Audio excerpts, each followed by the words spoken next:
Will Coach Hugh Freeze and this offensive staff have the freedom to call plays like they want this season? Let's talk about it. This is the Weekend Tailgate.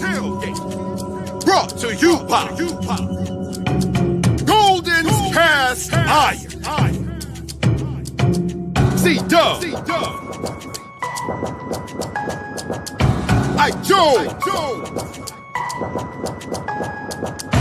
Be Will. By G.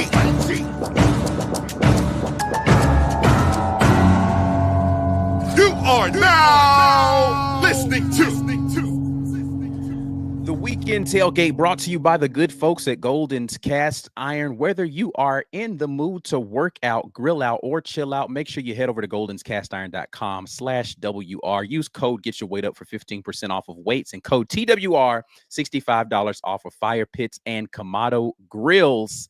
We are just 1 week away from SEC Media Days. The SEC football kickoff 2025 is right around the corner, and you guys at the War Report will be there. Make sure that you help support what we got going on. You see the levels there, $5.99 get you to the patron level. Got more film review coming up from my Green Name Gang, and some exclusive things we're trying to get cracking for you guys down at Media Days. So if you are not Green Name Gang, go ahead and get that popping.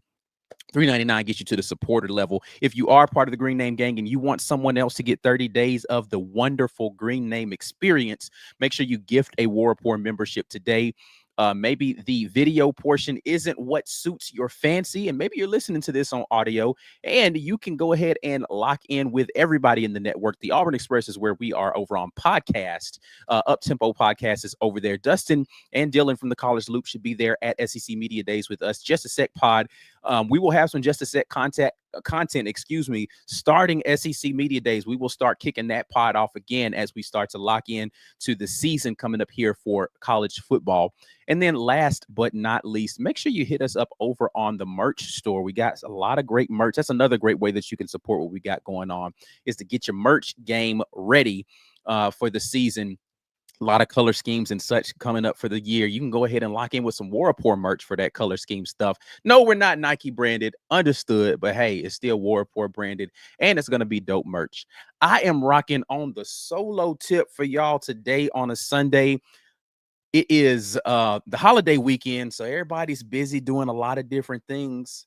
Of course, I'm busy as well, but somebody's got to hold the fort down, and it's your guy Ike Jones holding it down for y'all. Hopefully everybody is having a great Independence Day weekend. Hopefully you've been grilling on a Golden Cast Iron grill or something like that, you know what I mean? But yeah, hopefully you've had a good time. Before I get too far into today's things, two things I want to say.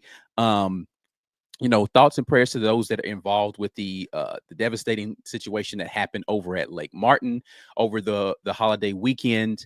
Hopefully, those families are on the road to recovery. So if you know somebody involved in that, just know the Auburn family for sure here at the War Report family are thinking about you all. Number two, and I need to get the link to this and post it up on social media. For those of you who follow the we all about the AU page, Main Easy. He had a house fire this Saturday, I believe it was. I think it was just yesterday, that actually took house, car, all of that. He's got a GoFundMe up. So if you want to be able to contribute to that, big part of the Auburn family out here, just want to make sure that we get word out for the folks over there with Main Easy and his family.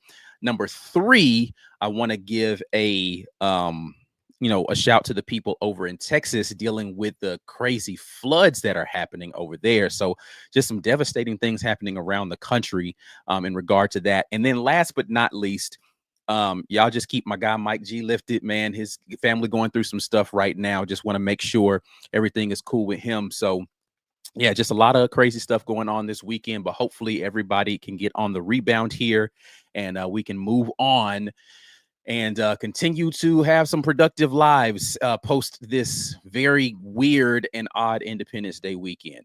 All right. Having said all of those things, I am going to move on with today's show. Thank you for everybody who is in here locked in with me on a Sunday.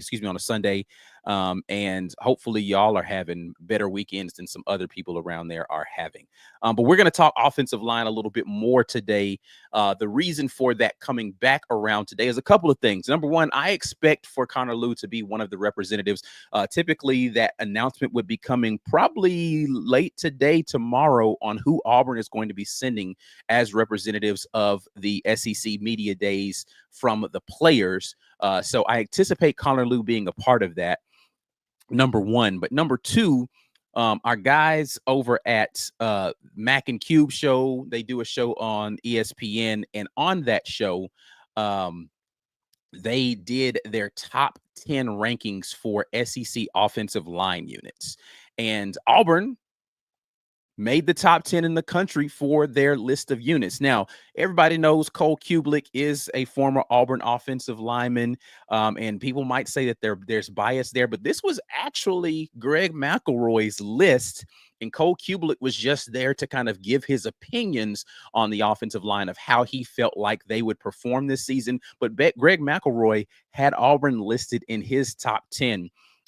Cole Kublik a little less enthusiastic. I think Cole Kublik is feeling a lot of what a lot of Auburn fans are feeling. Like, I don't want to get my hopes up too high for the season and start to convince myself that Auburn's going to be really good. But when you have an offensive line unit that could potentially be in the top 10 in the country, it's a little difficult to taper your expectations and put that down. But Cole Kublik did have some really good things to say about Auburn's offensive line unit and the depth that is going to be there. But let's take a look at what they have listed here as their top 10 units in the country. Again, Auburn coming in at number 8 on the list. Number 1 being Notre Dame. Number 2, Texas A&M. Number 3 being Florida, 4 Alabama, 5 Utah, 6 Miami, Penn State coming in at 7, Auburn again at number 8, Clemson at the 9th rank, and then at number 10, it's Oregon. So when you look at this list, you look at Notre Dame, of course, a team that went to the college football playoff, went to the national championship game last year. Expected to come back, and really the offensive line was a big reason why they were successful last year. They had a really good ability to run the football, particularly with the with the quarterback as well. No disrespect to Riley Leonard. I am saying no disrespect in this regard, in his throwing ability, but his ability to use his legs last season as in the quarterback position was a real reason for the success of that team in a lot of games where they were a little bit more stagnant in their ability to throw, but they could run the football last year, and they showed that in the college football playoff continuously, their ability to break off long runs and that offensive line really opening up things for their running back unit. So definitely a good showing from Notre Dame last year. They're going to return a lot of quality starters there for their offensive line unit. So you can see why Notre Dame would be there. Texas A&M. This is a team, we haven't given our boss toss loss things, and I haven't done any predictions for the season. I will give you a sneak peek and say this. I do think that Texas A&M is going to be one of the better teams in the SEC next season. A lot of it is going to be because I have a lot of confidence in their ability to run the football. I think they're going to have one of the better running back units in the country, not just the SEC. And I think that the ability of Marcel Reed to be able to run the football as well as throw. I was impressed with Marcel Reed last year. I thought that he was a dynamic dual threat guy last season. Another year under his belt, another year of kind of getting some continuity with that unit. I do think Texas A&M is going to be one of the better teams in the conference next year. And if, they're making top 10 lists for their offensive line, then that makes that offense super dangerous. And Mike Elko's a defensive guy, so I expect their defense to continue to improve underneath him. So if they're going to have a quality offensive line that can control the line of scrimmage and keep long drives going, they had a lot of those last year in that Auburn game that they eventually lost in quadruple overtime. But it wasn't because their offense couldn't put up points. They put up a ton of points against one of the better defenses in the country last year, top 25 defense in Auburn. So if they can control the line of scrimmage, control the clock, and they have a defense that can continue to get the ball back to what I anticipate being a really good run offense for Texas A&M, watch out for Texas A&M. Again, this isn't, I'm not heaping too much praise on them. So if you're an Aggies fan, I got plenty of negative things to say about y'all, and I will continue to say negative things about y'all as much as I possibly can in the future, because that's just what I do. You can call me a hater, and I will love it. but I do expect them to be good on the offensive line next year. Florida, haven't really looked into their offensive line, but of course, I watched the segment. I'll probably put a link to the entirety of this segment here in the description of the video later so that you guys can go watch it for yourselves and hear what McElroy and Cole Kublik had to say about these offensive line units in specific. I'll skip number 4 because I don't want to talk about those guys at all.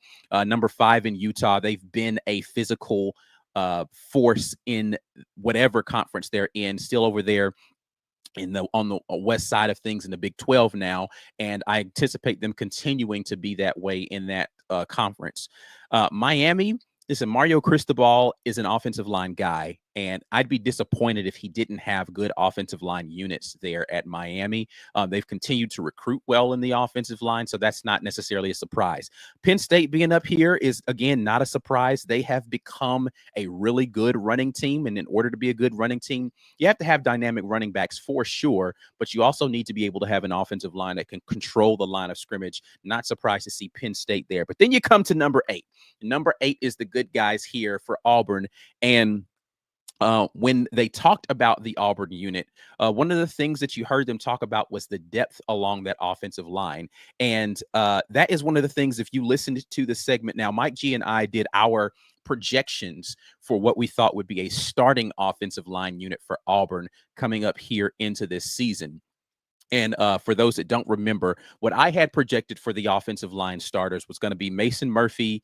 I had Jeremiah Wright, Connor Lew, Dylan Wade, and then Xavier Chaplin as the starting offensive line there. And I think that that's still a pretty accurate prediction. But one of the things that I also mentioned is that Mason Murphy coming in, the USC transfer, Xavier Miller could actually be the guy that supplants him as the starter there. The only question mark that I really had in Xavier Miller year over year, first year at Auburn was not great. Right. Last year, though, as the season progressed, he cemented himself as one of the better offensive linemen on that unit. And injuries were really the only thing that kept him off of the field. And so the only reason why I had not put him up there as the starter at that point in time was because I wasn't 100% sure where he was on his injury situation. And I haven't seen him play full season healthy and quality at full season. Now, Mason Murphy had his struggles last year at USC, moving around to several different spots along that offensive line unit. But I do expect him to be a guy who can compete at this level. But if I had to redo those projections today, I think I would put Xavier Miller in as the right tackle there, opposite of Xavier Chaplin, who I think, despite the fact that he didn't get as much work during the spring as he needed to, again, because he was dealing with some other stuff and they were trying to be more precautious. I have more precaution with him. I do think that Chaplin is going to be the guy that gets the left tackle spot. But having said that, when you think about the fact that you still have a guy like Tyler Johnson, who played some last year for Auburn at the tackle position, and you still have the aforementioned Mason Murphy at the tackle spot. And this is a thing, again, that I'm Cole Kublik said this better than I could, because he's a savant when it comes to offensive line play. There aren't a lot of units that you will find out there along the offensive line units around the country that have quality depth at tackle where you can say, I don't know. I know exactly who I'm going to if my left tackle goes down. I'm going to plug Tyler Johnson in right there at left tackle. I know exactly who I'm going to if Xavier Miller can't play at right tackle. I'm putting Mason Murphy in right there. And because Mason Murphy can play a little bit of a swing tackle, you can move him over there. You've got now 3-level depth at either of your tackle positions to be able to move guys around and have some comfort there for yourself. And that's going to be huge for Auburn to be able to have a unit that they feel confident in being able to do all the things that they need to be able to do this season. So I am looking forward to seeing how Auburn is going to be able to play more quality depth there along the offensive line. If you're here in live with me, make sure y'all do me a favor and go ahead and share the live with somebody. Give us those comments there in the live chat, because I'm going to be going to this live chat pretty frequently today since I'm solo, because I know y'all don't want to just sit here and listen to me talk for an entire hour. Like, who wants to do that? So make sure that you get those comments there in the live chat and we'll get those things going. Let's move on a little bit, though, and talk a little bit about some of the other people along the interior offensive line, right? The aforementioned Connor Lew, I do think is going to be a huge portion of why this offensive line unit can be good this season. But that is the one spot where I am not as confident about what Auburn's going to do as a secondary option there, because the guys who I think could be behind Connor Lew there for the interior offensive line just don't have enough. And I'm looking at the offensive line unit here. I'll just read off the names: Dylan Wade, Harrison Clemmer, who likely will not factor in a lot, Dylan Senda, Connor Lew, Clay Wheaton, who hasn't played very much, but a guy who I thought was pretty good coming out of high school. Jeremiah Wright will be there at one of the guard positions. Tyler Johnson, I talked about as one of the tackle positions already. DeAndre Carter, another solid piece there along the interior offensive line. Isaiah Miller, I've talked about. Ty Buster, who's a true freshman. Don't expect to see him play a whole lot. Broderick Scholl, really high on this guy. I wish I had my guy Dustin on to talk about Broderick Scholl. He thinks that Brody is going to be an absolute beast there along the offensive line. Xavier Chaplin, Mason Murphy, Seth Wilfred, Favor Edwins, the guy he redshirted last year, really raw product there, but another guy who you could add to the depth there at the tackle position, round out that room. Broderick Scholl really is the only guy that I think could be a potential backup center, and he'd be a true freshman. Now, Connor Lew stepped in as a true freshman when he needed to after Avery Jones went down a couple of years ago there at the offensive line unit, and he played admirably coming in as a reserve center. So Broderick Scholl could definitely step in and be that kind of guy again for Auburn. But that's the only place where I look at this offensive line unit and I say to myself, I'm not 100% sure where Auburn's going to go for a quality depth piece. There's nothing really proven there. Tate Johnson is the only other guy that has played offensive line in the SEC as a center that's still left on this team, right? Like, I'd feel a lot better about this unit if they had a backup guy that was going to be there. Brayton Joyner was the guy who I thought was going to be the backup center there and providing the depth for Auburn. And he moved down in the transfer portal over at Purdue. Wish him the best. But he was another guy that I felt really good about, and I felt like Auburn's depth was going to be quality there. The center's the position that I'm not sure about. Now, if Connor Lew stays healthy, I think he's an all-SEC type player. You saw that when you look at some of the preseason all-SEC stuff that's come out. Connor Lew's consistently been on those lists for Auburn. So I do believe that, Connor Lew is going to be one of the better centers in the country, not just in the conference next season. And he's going to be a guy that's going to be high on draft boards, all of those things. But when you're talking about ranking a unit, you have to look at the depth of that unit and whether or not you feel as if there's some issue, then that you'll be able to backfill those things effectively. It's really the only concern that I have for the offensive line is the center position specifically. Now, when you talk about the guards, though, I think Auburn's got a lot of guys that can play there at the guard position, right? So, you already have your starters there in Dylan Wade. I didn't even mention Dylan Wade when I talked about the potential of having more depth at the tackle position. Dylan Wade's a guy who's played tackle for most of his collegiate career, played guard last year, had to move out and swing out and play tackle last year because that depth just kind of wasn't what it needed to be. But if you need to, you could move Dylan Wade back out to the tackle position, right? But he's going to be there as an interior offensive lineman from a body fit. He is better equipped to play that along your offensive line. It's a more natural fit for him. So hopefully in year 2 of him being able to play that position, he'll continue to improve his play along the offensive line. But then you've got on the other side, Jeremiah Wright, a guy who for the last couple of years I've been very high on as far as his ability to just move people along the interior. He's just a big dude that goes out there and plays with a lot of angry. And I like offensive linemen that play with angry. That's one of the things I really loved about Dylan Wade when I watched his tape. He just plays angry. One of the things I actually liked about Clay Wheaton when I watched his tape, right? Plays angry. Broderick Scholl, another guy, when I watch his tape, he plays angry.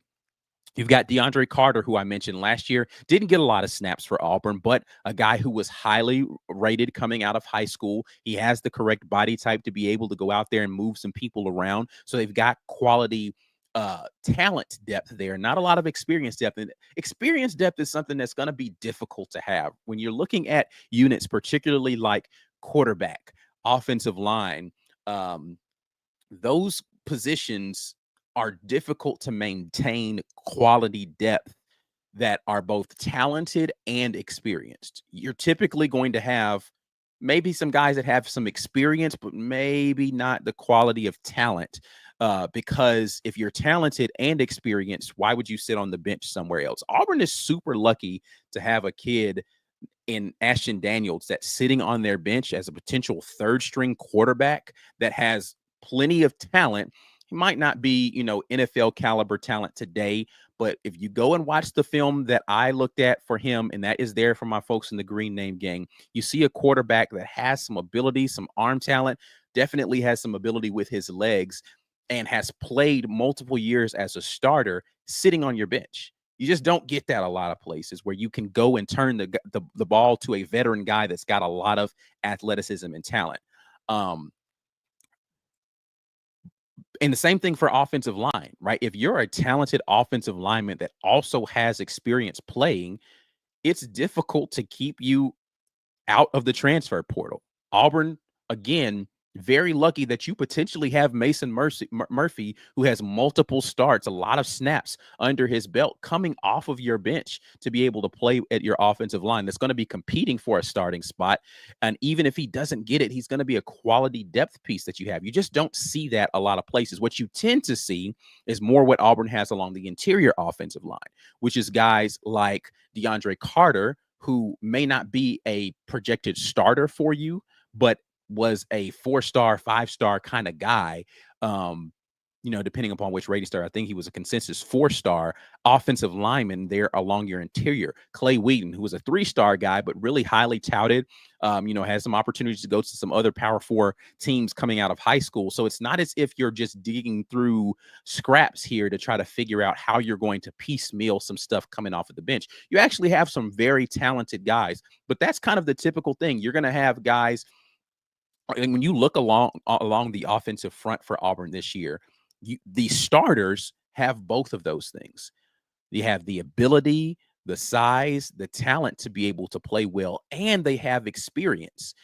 A lot of offensive line units have a lot of talented guys, 1 or 2 guys that they're playing, but you don't know what they're going to be. They haven't played a lot of snaps yet, so you don't really know what the translation is going to be.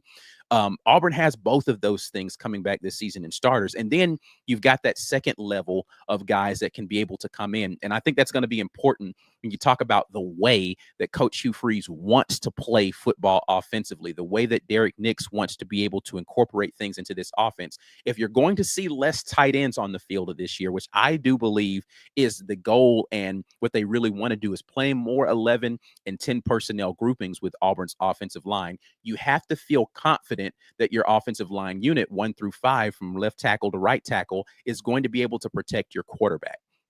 If that confidence isn't there for those guys along the offensive front, it means that you have to play more tight ends so that you can get your pass protection. It means that you have to keep your running backs in a little bit more so that you can keep your pass protection. They want to send more guys out into the pattern out there and give more options for the quarterback to go out there and play point guard and just distribute the football to guys. They want to be able to play with some tempo. They want to spread some people out. In order to do that, you need to feel confident that your guys up front can do the job. When you look at Auburn's offensive line from PFF standpoint last year, we've looked at this again. If you want to get a little bit more of my thoughts on some of this stuff outside of this conversation, there is an Auburn Express episode where we talk about the projections. This is going to be a little bit more in depth because I have more time to talk about this stuff. But Auburn was a number 42 rated run and blocking unit last year, according to PFF, right? And so that is out of all of the teams in FBS. We're talking about 134 teams. Auburn was rated number 42, right? And it's not great. It's not terrible. When we're talking about all of the teams in the FBS, or of the 134 teams that you have in there in the Power 4, you're talking about Auburn being in the top half of that, right? And that's in run blocking pretty good. We've kind of beat this horse to death, and I'll talk about it a little bit more. It's actually insane how decent Auburn was in their offensive line and the ability to run block, that they didn't run the football more last season, right? It's criminal to have a running back that in Jarquez Hunter, who was amongst the most talented running backs in the country and didn't get the opportunities. Run commitment to being able to run the football is one of those things where it's kind of, like you guys seen Remember the Titans, where it's like he's like, just give it time. Like it's like what I forgot what he said. It's like somebody will correct me in the comments. He's like, I think he says like it's not like Noah Kane. I don't know. You just give it time and it'll work, right? Like you just kind of have to say we are going to run the football. So I don't care how many times we turn around. This is the Gus Malzahn idea of running the football. It's like if I don't care if I got to turn around and hand this ball off 50 times in this game, eventually my guys are going to push your guys out of the way, and we're going to be able to run the football. We're going to break one free at some point in time. Just be committed to it, be patient, figure out what you're going to do. And I do believe that if Auburn had been committed to the run, they could have been a lot better as an offense last season. Having said all of those things, again, a very capable run blocking unit for Auburn last year. Again, slightly middling, right? But nothing that made you say to yourself, this is an awful unit, right? Like I think that offensive line unit has been crapped on a little bit too much as far as what their abilities were, just because they weren't the best unit in the country last year, right? Like, and again, if you're looking at what this projection is, if they can be a top 10 type of unit this season, then watch out for Auburn football coming into this season. As far as pass blocking is concerned, again, the repeated refrain from people is the quarterback was running for his life and Peyton Thorne didn't have enough time. The numbers don't necessarily say that that's true. It's a number 58 rated unit according to Pro Football Focus last season, which again puts you in the middle of the pack. Again, I'm not saying that this was an excellent group last season, but I am saying this is a group that could have been better than what people were giving them credit. And I do believe that they improved as the season went along as a unit. And so as you solidify and gel with that unit a little bit more, then you will find an opportunity for that unit to be able to be better in some instances. Again, I think that sometimes the offensive line took some blame for some stuff that was the quarterback's fault. I do think the offensive line took some blame sometimes for stuff where a tight end or a running back missed a block, and it wasn't really the offensive line's fault. Not a perfect unit by any means. Again, 58 ranked in Pro Football Focus. When you look at all of the statistics, it doesn't say a unit that was amazing. It says a unit that was solid, and now they're coming back with essentially minus, adding on. If you say we're going to put Xavier Chaplin in there as now your new starting left tackle, and the other four guys, if you count Mason Murphy as not being a starter, you say Xavier Miller, who did have, again, his injury issues in and out of that unit. But if four of those five guys are the same guys from last year, and you add a Xavier Chaplin over there at a left tackle, a guy who played well in the ACC last year, one of the more highly rated tackles that was out there in the transfer portal last year, coming along to a unit that has a little bit of continuity, and you're looking at an offensive line unit that should be able to play at a high level next year. Now, again, I don't know if they're going to be top 10 as Greg McElroy says that they are going to be, but I do know that they should be a better unit this year than they were last year, and that bodes well for an offense that needs to be able to control the line of scrimmage in order to do the things that Coach Hugh Freeze wants to be able to do, which is spread it out and take some of those other guys, more tight ends, off the field, not have to play 21 personnel or 22 or 12, right? You can play 11, have more of those wide receivers that everybody's in love with out there on the field this year and be able to perform better as a unit. All right. It's enough of me rambling right there. I will talk about this a little bit more after we come back for the break. And I do want to hear your comments on all of these things as well. So I'm going to get over here into the comment section. Make sure that you go ahead and get those comments in there. If you're watching this video and you haven't shared the video, you are wrong. Go ahead and show us some love, share us out there, and make sure that you hit that thumbs up button, like the video. We'll be right back with more of the weekend tailgate, which you got Ike Jones rolling solo today, right after this break from a word from our media sponsors. This edition of the War Report is brought to you by our generous sponsors. Golden's Cast Iron. Whether you work out, grill out, or chill out, You deserve the best life possible, and Golden's Cast Iron is here to provide the tools to help you do it. Check them out at goldenscastiron.com. The Rage Room. The Rage Room is a place where anger and stress find their ultimate release. Set up a session today at one of the 2 great locations in Opelika or Birmingham by visiting opelika.rageroom.com or birminghamrageroom.com. Once again, thank you to the sponsor of the weekend tailgate, the good folks at Golden's Cast Iron. It's grilling season out there, so if you don't have your grilling needs taken care of, listen, we talk about the Golden's Cast Iron products a lot. Of course, they sponsor our segment, but these are really quality products that will last you a lifetime. You take care of your grill will be there for you for a long time. If you like to grill, it's an investment. Go ahead and make sure you head out there. Fire Pits and Kamado Grills. We did our fireside sessions last year around the Golden's Cast Iron Fire Pit, and it has the little accessory that will allow you to grill over the open flame as well. It's really good for those people who want to be able to do stuff like that. If you know some people who have like stuff like summer camps and they have like land where they have people go out and they're doing fire pits, man, tell them to holler at Golden's Cast Iron. You can just leave that cast iron grill out there, and it will last you a lifetime. So appreciate everybody who supports the folks who support us. Oh, and if you don't want to make the lifetime investment in a grill or a fire pit, you can also hit them up and get you some weights. Get your body right for the summer, all of those things. Well, the summer's here now, so if your body ain't right for the summer, then maybe you can start working on your fall body or something like that. But yeah, make sure y'all holler at the folks at Golden's Cast Iron. Also, make sure that you tap in with the Green Name Gang. We got so much coming for you guys during SEC Media Days next week, and you want to be Green Name Gang to get in on all of that stuff. Make sure that you go ahead and make that happen. $5.99 gets you to the patron level. $3.99 gets you to supporter level. A lot of great stuff. And as the season approaches, don't forget, when the season gets here, we are like 2 months away, 7 weeks, something like that, away from Auburn football. Green Name Gang, folks, we're doing all of the things that we have always done, which is getting you guys access to being able to get tickets to the home games.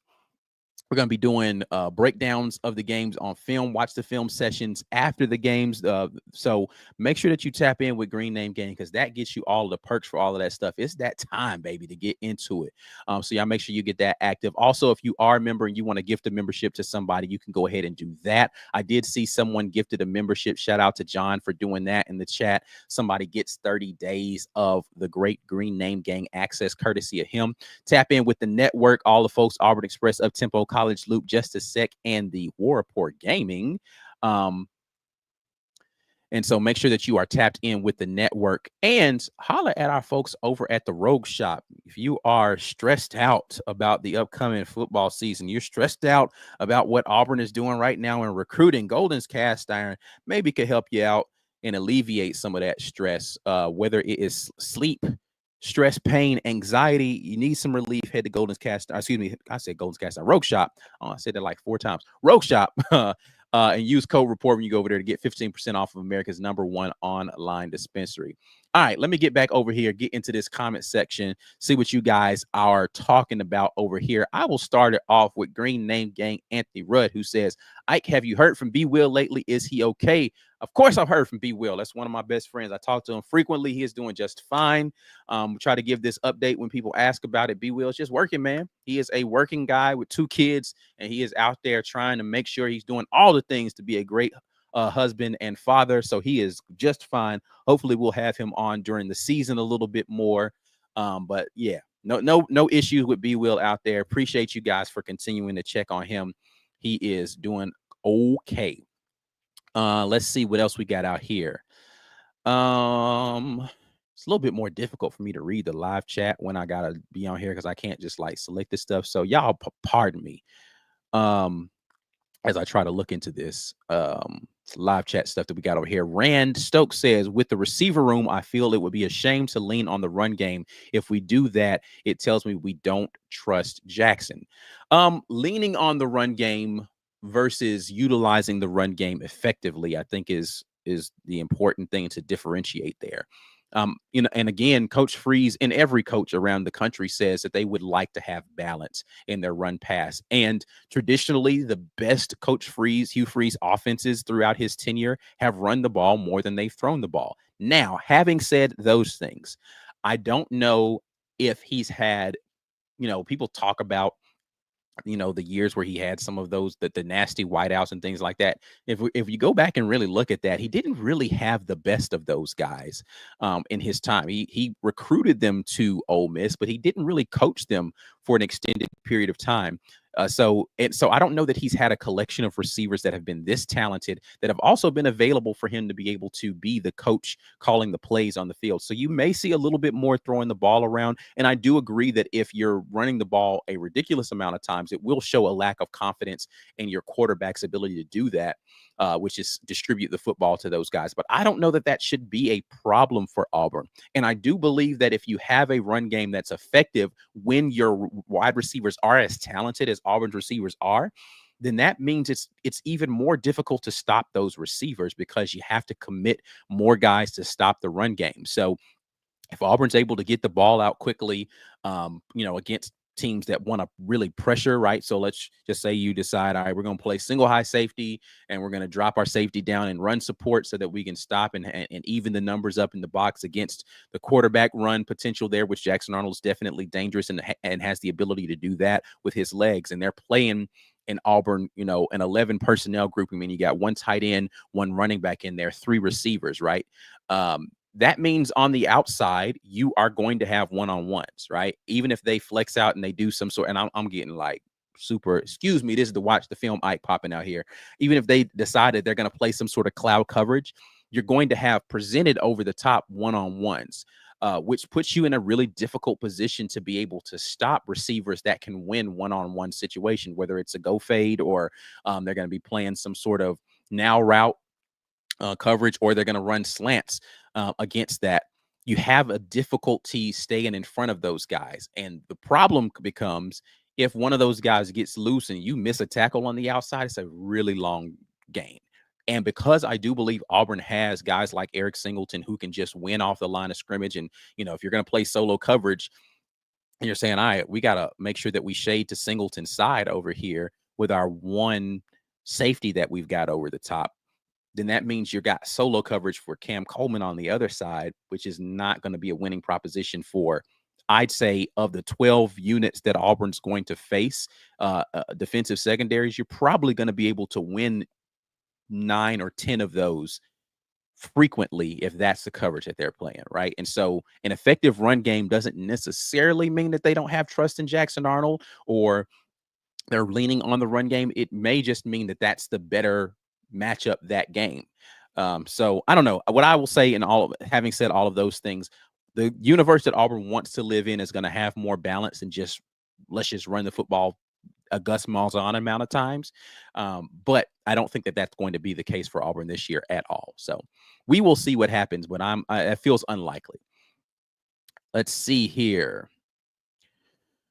What else do we have out here in the comment section? Chase, as far as our wide receivers can get down the field will also help as fast as our wide receivers can get down the field will also help our O-line. It definitely does. Again, when you're able to win at the line of scrimmage really well, it allows you freedom as a quarterback to just say, now I just got to pick the right side, right? Like if you're going to play single high safety, or even if you play split safeties and you got 2 high safeties up there, you've got a talented enough tight end room out there. And if we're going 4 wide and they're going 10 personnel, now you've got likely a safety that's going to be lined up against a really talented slot receiver or a linebacker that's going to have to flex out against a receiver. That's not going to be a winning situation, right? So you got a non-coverage guy against a really good receiver.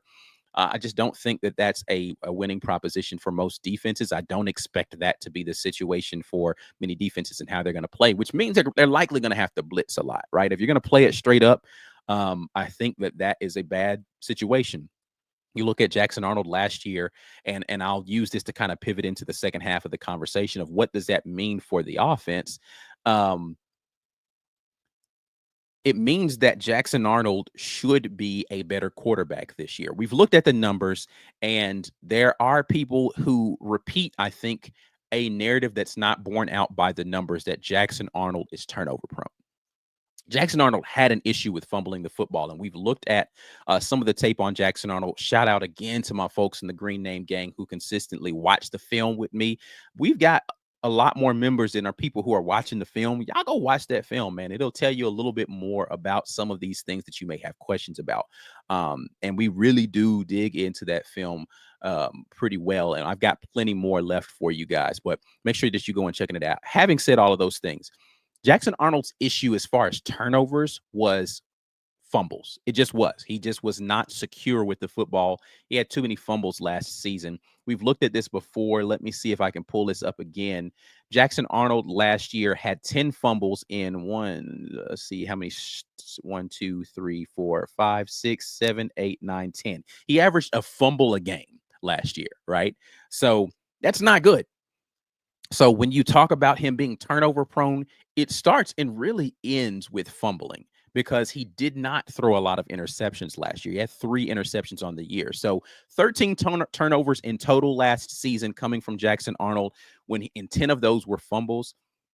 And I've said this repeatedly in terms of Jackson Arnold and the narrative around his being turnover prone.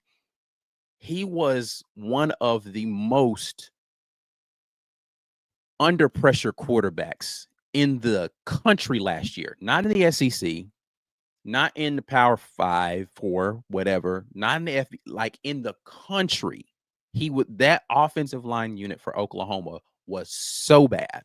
And a lot of that, again, is not because Oklahoma's not talented. They were hurt. There was a lot of shuffling the deck and trying to figure. They couldn't run the football, and they had a ton of injuries along the offensive line, which meant Jackson Arnold, as a first-year starter for Oklahoma, was placed in the position where he needed to be perfect. He needed to be flawless, and he fell short of that mark a lot. I don't think that that's going to be the situation for Jackson Arnold at Auburn. Now, I could be wrong. Again, I am not making a prediction that Jackson Arnold is going to be a Heisman candidate. And I think that when people hear you say that Jackson Arnold can get the job done, you all of a sudden think that somebody's saying Jackson Arnold is going to be Joe Burrow.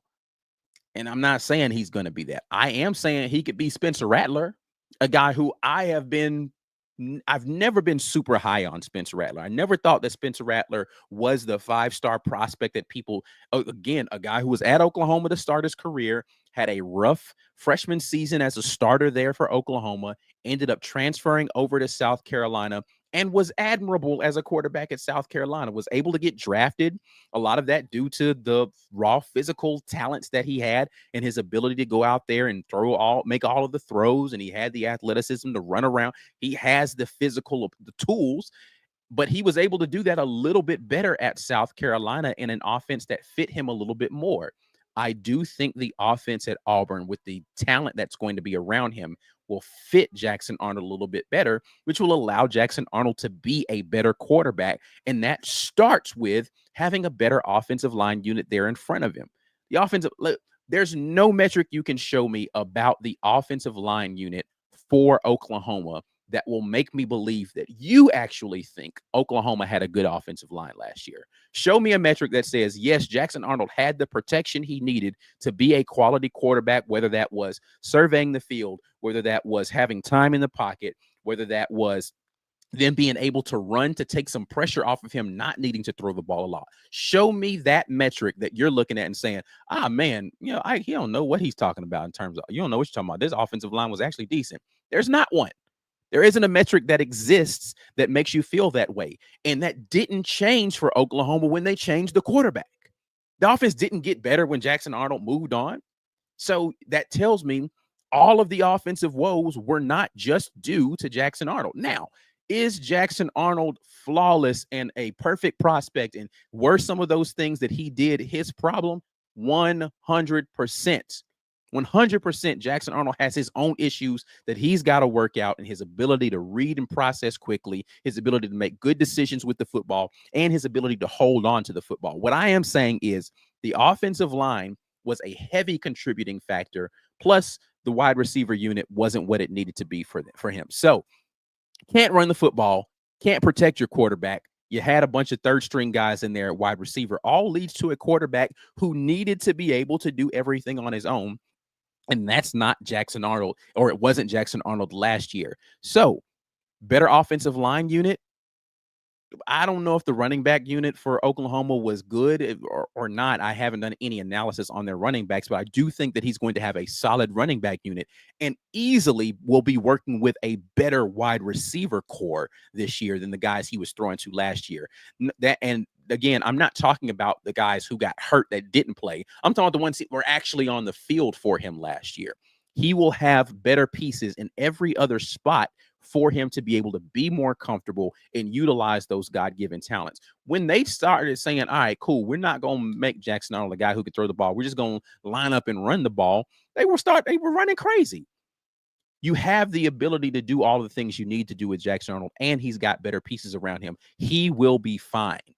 Is he going to be a Heisman caliber guy? That's not what my prediction is. I am not sitting here telling you Jackson Arnold will be a dark horse Heisman, because I haven't seen dark horse Heisman type of stuff from him. Even in the early games where they were beating up teams by like 60 points, I thought Jackson Arnold was good, not great. He had some great. This isn't about Jackson Arnold. Y'all got me on a tangent. Jackson Arnold will be fine, because I believe that the offensive line is going to be much better than what he had in front of him last year. Last year's Auburn offensive line, and we've looked at these numbers, is better than last year's Oklahoma offensive line. This year, Auburn's offensive line will be better than last year's Auburn offensive line. So if you had put Jackson Arnold behind Auburn's offensive line last year, he'd have had a better showing last year. And you're going to put him in front of what I think is a better unit this year.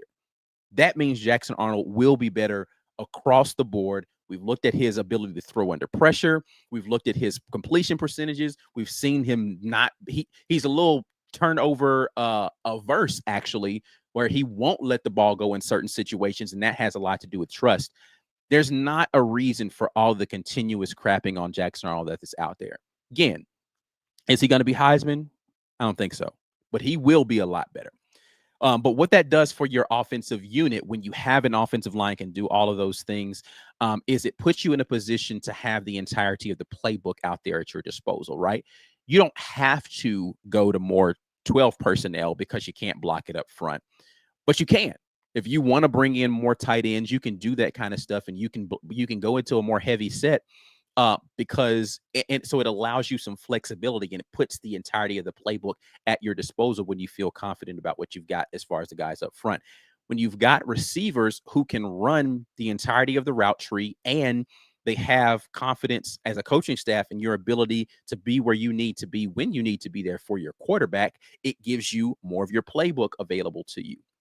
And then again, when you have running backs who can be solid and do the things that they need to do, I've talked about how much I feel like Damari Alston is not valued in his ability to just kind of do everything well as a running back.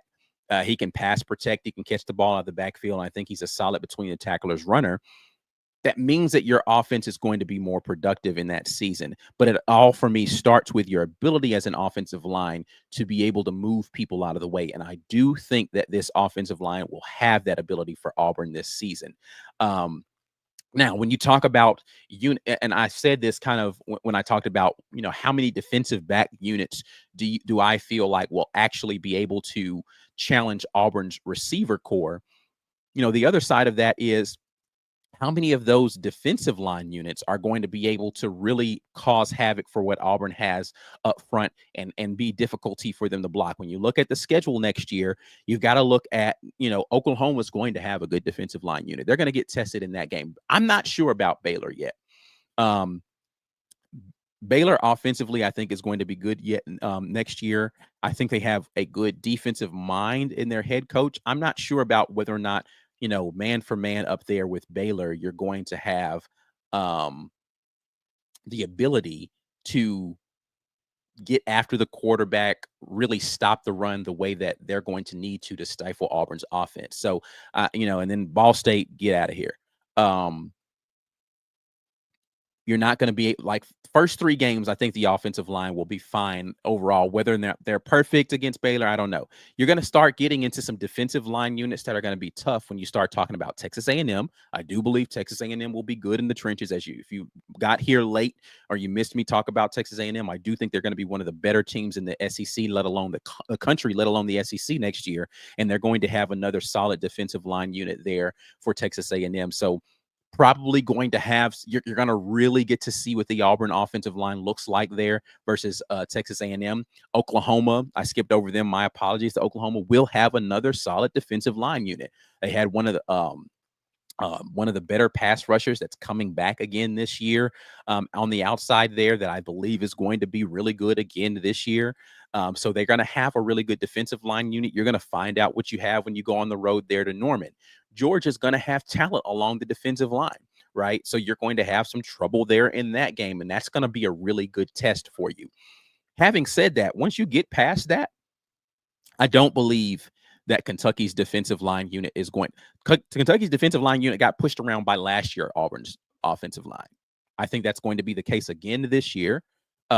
Missouri's defensive line had their moments in that game where they were getting after Peyton Thorne for sure, but Auburn also had their moments where they were moving the ball really well against Missouri. I do believe that Auburn should have a good advantage in that game. Vanderbilt didn't really do a lot against Auburn's offensive line last year. Matter of fact, let me go here. Let's just look at, because I was looking at this earlier, the performances for Auburn as far as grading was in PFF. Now, they didn't grade out very well in pass blocking, but one of the best run blocking, of course, as you saw evidenced by Jarquez Hunter and what he did in that game of the year last year was against Kentucky, right? And I'm only looking at Power 5 or Power 4 opponents here, right? So I'm taking out Alabama A&M, Louisiana Monroe, New Mexico when I'm looking at this. When you get to your P4 opponents last year, as far as pass blocking grades are concerned, Oklahoma was actually one of the better games for Auburn last year in pass blocking. It was the best that they performed in pass blocking, according to PFF. Vanderbilt was number 2 pass blocking graded game for Auburn last year. Texas A&M was number 3, and I believe, again, Texas A&M had a good defensive line unit last year. They did well. I mean, there was a lot of explosive plays for Auburn's offense in that game. Oddly enough, Kentucky was the game they performed the absolute worst against the pass, and Peyton Thorne was getting lit up in that game. But that's when they move. All right, cool. We're not protecting quarterback well in the pass game. Let's run the football. So great job there. Cal was one of the worst games all around, run blocking and pass blocking for Auburn. Arkansas, they didn't do a great job in that game. Going over to the run block situation back there, Kentucky, Georgia was number 2 last year as far as run blocking grades for Auburn. So Auburn actually did a decent job run blocking last year against Georgia. Again, Texas A&M, one of the better ones. They actually got their worst run blocking grade last year against Vanderbilt. And I believe a lot of that, we looked at the film last year for Vanderbilt. And essentially what Vanderbilt was doing was they were stopping everything between the tackles. They were bringing safeties down. They had linebackers triggering really quickly against the run. Auburn did really well when they ran outside of the tackles last year versus Vanderbilt. And for some reason, they didn't go back to that consistently enough. I talked about that in the film review. I was very frustrated with that when I was watching the game, why they didn't run more stuff to the outside, because Auburn was having success there. But was not a really well graded game as far as the run blocking was concerned in that game for Auburn. But I do believe some of that was more scheme than it was the ability for the offensive line to do their thing. So again, Auburn had the ability against some of these teams, Missouri. Again, I just talked about the grade versus Georgia and their ability to do that there against run blocking in that game. So the Auburn offensive line, again, not as bad as people thought last year. I do believe will be a better unit this year. And I'm talking about defensive line units that should have the ability to challenge Auburn. Bama's going to have a tough defensive line unit.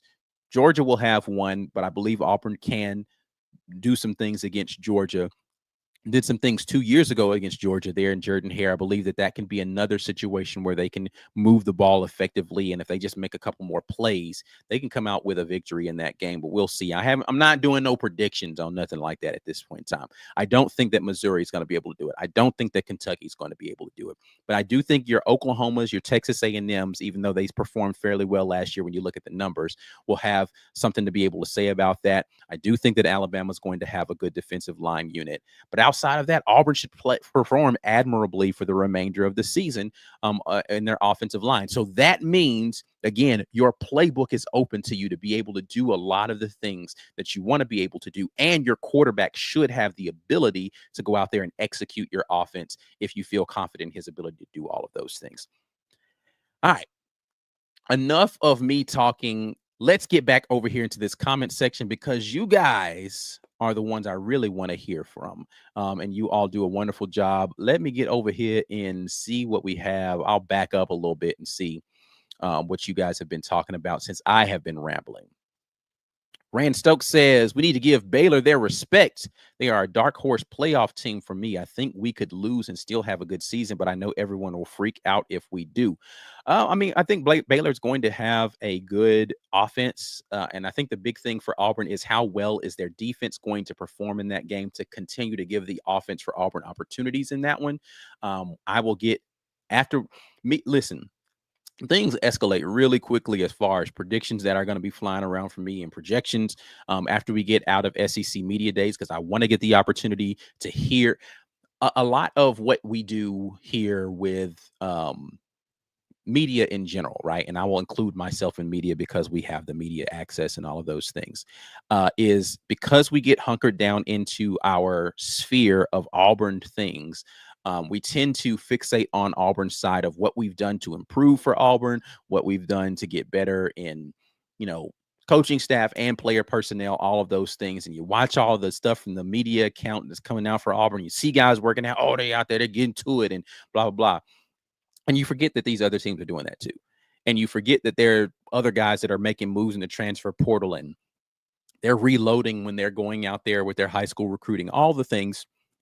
And so I want to get an opportunity to hear what the enthusiasm looks like from those other fan bases around the SEC and see where they really feel like their team is. And, and I want to talk to a litany of people that will have a variety of different perspectives on that, because what you end up hearing is some people are absolute homers and they're going to tell you everything is wonderful.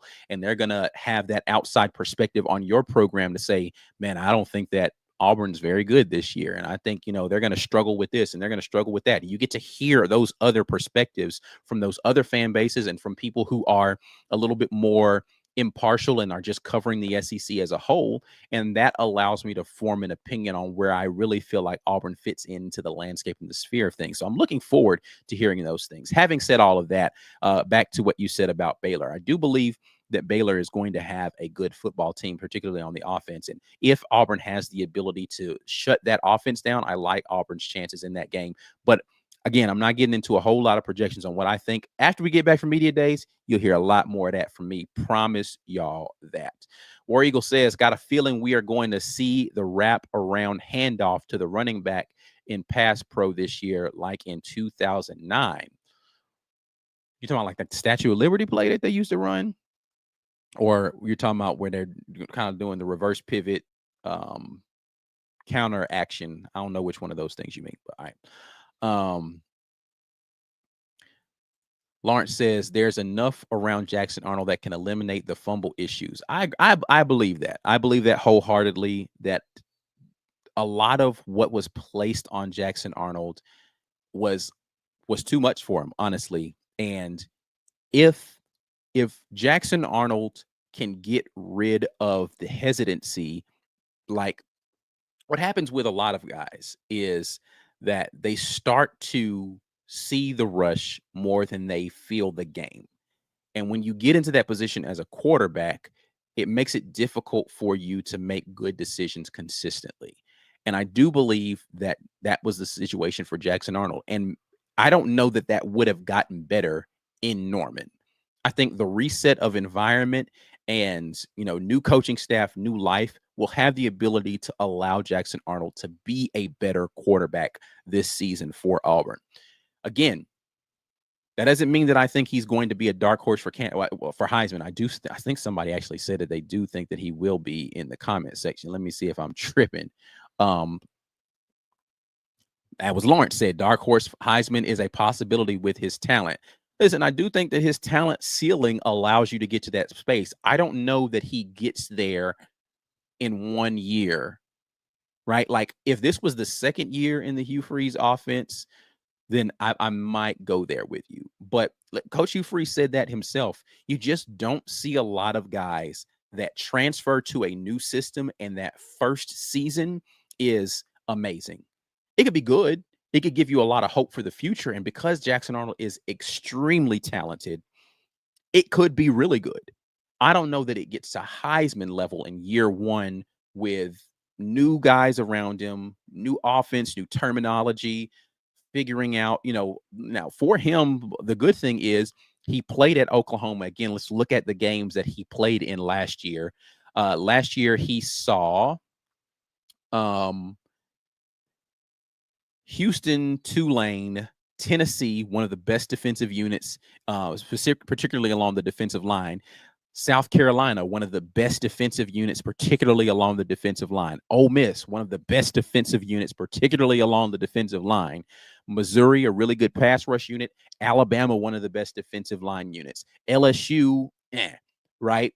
But he saw some of the best defensive line units and SEC caliber units last year. So it's not as if he's not going to be aware of what the speed of the game looks like and the talent. So this is a good year two reset for him in a new system.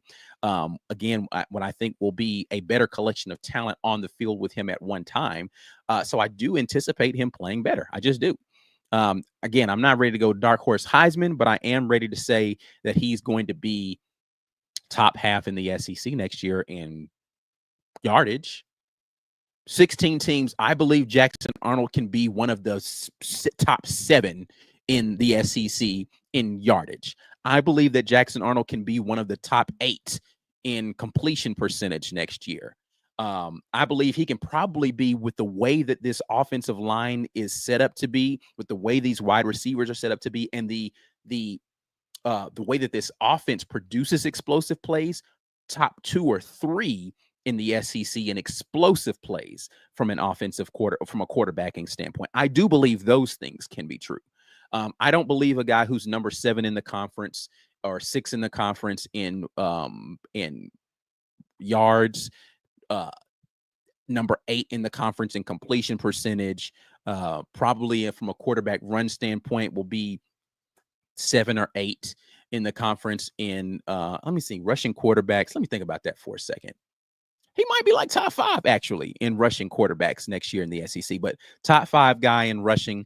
I don't believe that combination of things puts you in dark horse Heisman territory, unless that combination of things also means that Auburn is a playoff team, not a fringe playoff team, a playoff team, right? Because that puts you similar to what happened with Riley Leonard out there in North Carolina and Notre Dame last year. Yeah, I don't know. I'm not ready to go there because, again, I haven't put a whole lot of projections on him definitively of what I think he can do from number of completions and attempts that he'll have, completion percentage. I need to dig into those numbers a little bit and say, do these numbers look like a guy who deserves to be in New York? Not ready to say that yet. Let's see.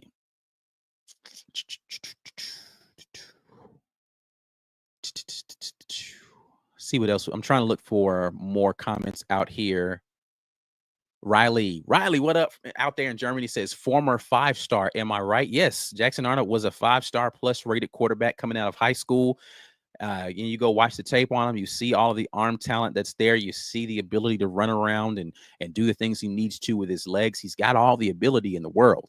And, again, I'm not letting that take me too far, but I am letting it take me to last year should not be a predictor of what he's going to be.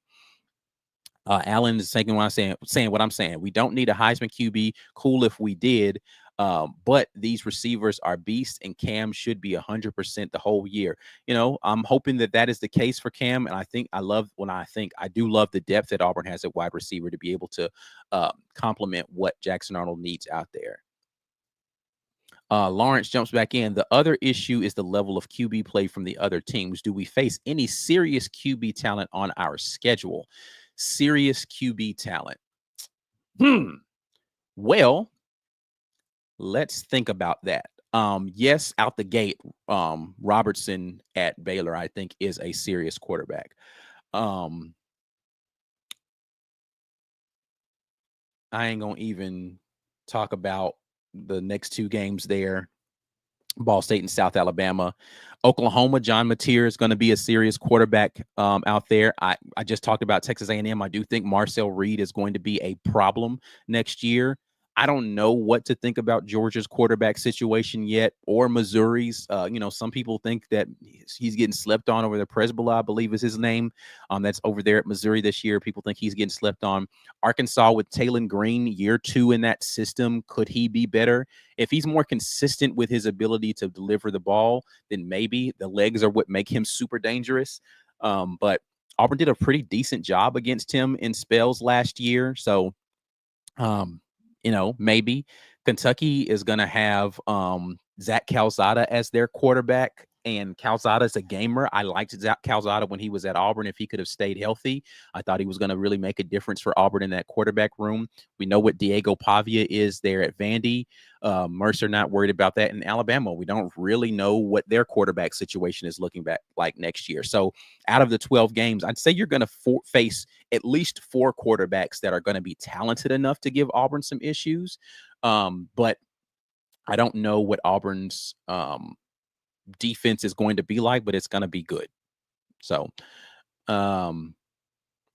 see what else we got out here.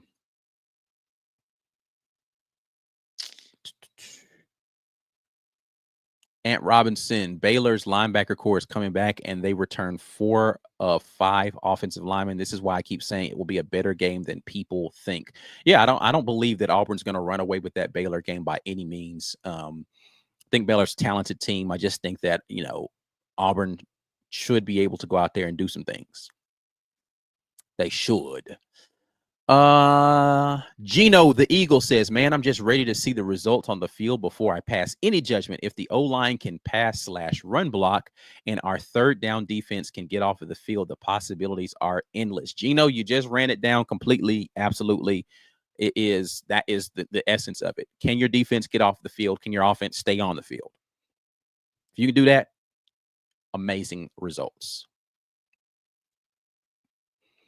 High Tide Fishing says Cam Ward did. Why can't Jackson Arnold? I think Cam Ward was good last year. I think Cam Ward showed more before he got to Miami than Jackson Arnold did before he came to Auburn, though. And so, from a talent standpoint, I actually think pure arm strength and running ability, Jackson Arnold is like just, off the bus talent, might be a little bit more talented, physically talented. Again, I think that Jackson Arnold has a really strong arm. He's got a really quick delivery, but he hasn't showed what Cam Ward showed in his ability to process. The game just looks like it's going at a snail's pace for Cam. Like Cam Ward seeing it, he doesn't get flustered easily. Jackson Arnold hasn't shown that stuff. So that's the reason why I'm not ready to say he's going to have a Cam Ward type year 1 with Auburn. Not ready to go there. Lawrence says, tell Ant to quit trying to rile me up with the Gus talk. Listen, man, Ant's a grown man. As long as he don't say nothing disrespectful, then, you know what I'm saying, I'm going to let y'all have y'all thing. For those that don't know, if you are not a member of the War Report Green Name Gang, y'all missed Ant and Lawrence. And was it Dustin who was the third guy that was in talking? That was a great conversation. I hate that I had to step out early, but I let them continue to talk. If you are a member of the Green Name Gang, you can go back and watch that. It was the office hours that we did last week, if I'm not mistaken. It was early last week. You can go back and watch that. About halfway into that, people, for those that don't know, when we're in office hours, sometimes I'll let members of the community come on the live stream with me. Ant was in there, Lawrence was in there, I believe Dustin was the third person that was in there. Very epic conversation. I loved it. We will do that type of stuff again for the Green Name Game. Appreciate it.